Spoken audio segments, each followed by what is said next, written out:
Hey there, ladies. Welcome back to Crafted with Kelly, where we help God's people craft content and their love lives. I'm your host, Kellyanne Gonzales-Dodd, your Christian dating coach, and today we're diving into a topic I know many of you can relate to: texting. Have you ever sent a text and then second guessed it for hours, wondering if it pushed him away? I've been there. We've all been there. You're not alone. Okay. Texting can be one of those make it or break it moments, especially early on in relationships. So today we're talking about 5 texting mistakes that can drive him away and how to fix them. So let's dive into it. Mistake number 1: being overly available. Here's why being overly available can be a mistake. It comes across as needy, across as overwhelming. As a faith-centered tip, keep in mind Proverbs 4:23, which reminds us to guard our hearts. Respect your time and his by leaving space for meaningful conversations.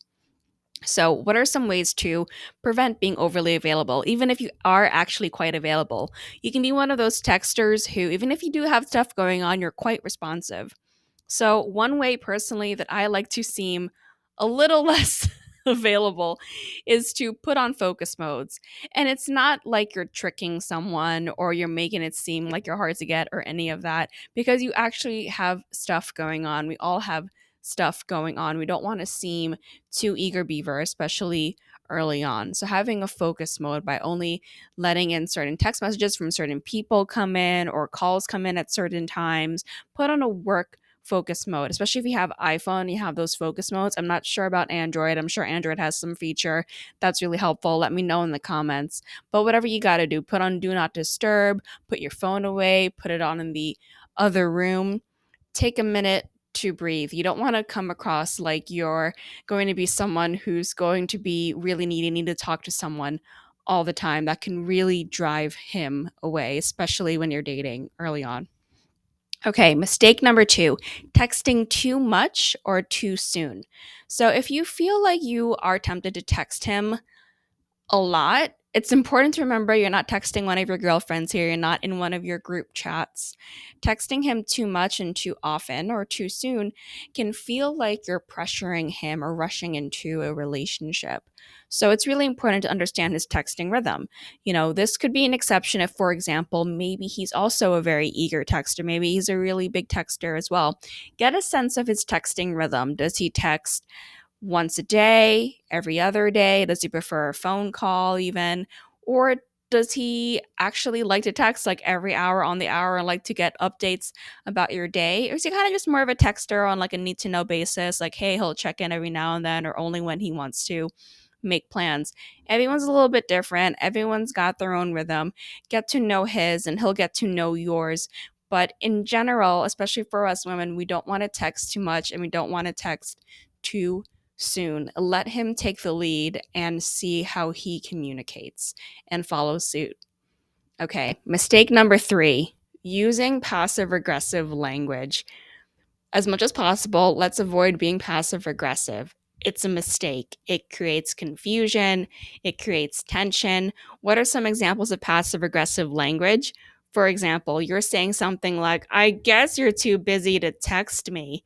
That can come off as guilt tripping. People have things going on. Be very sensitive to that. If you feel like he's not communicating enough, you can tell him that, but don't say it in a way that comes off as passive aggressive. Instead of saying, well, I guess you're too busy or I'm not good enough for you, instead say, hey, I haven't heard from you in a while, whether that be a day or two.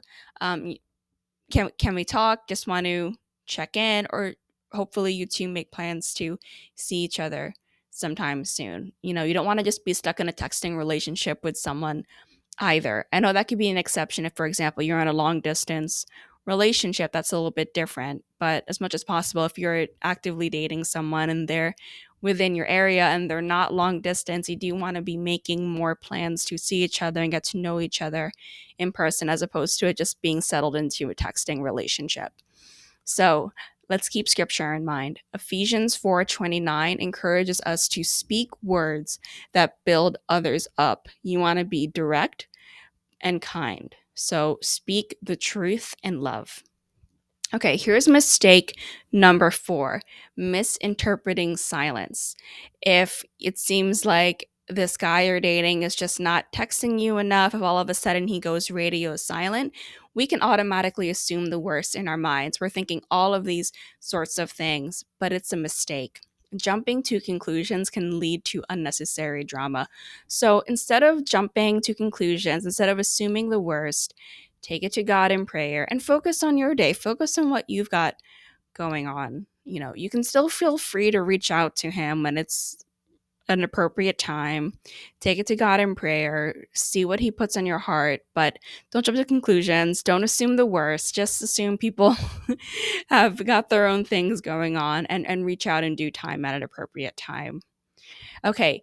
And last mistake here, mistake number 5, overthinking every word. So, in general, the theme here kind of seems to be overthinking, and that is so true. That really needs to be emphasized because with overthinking, it creates unnecessary stress on both you and him, and it takes the joy out of communication. We don't want texting to become this thing that becomes a duty.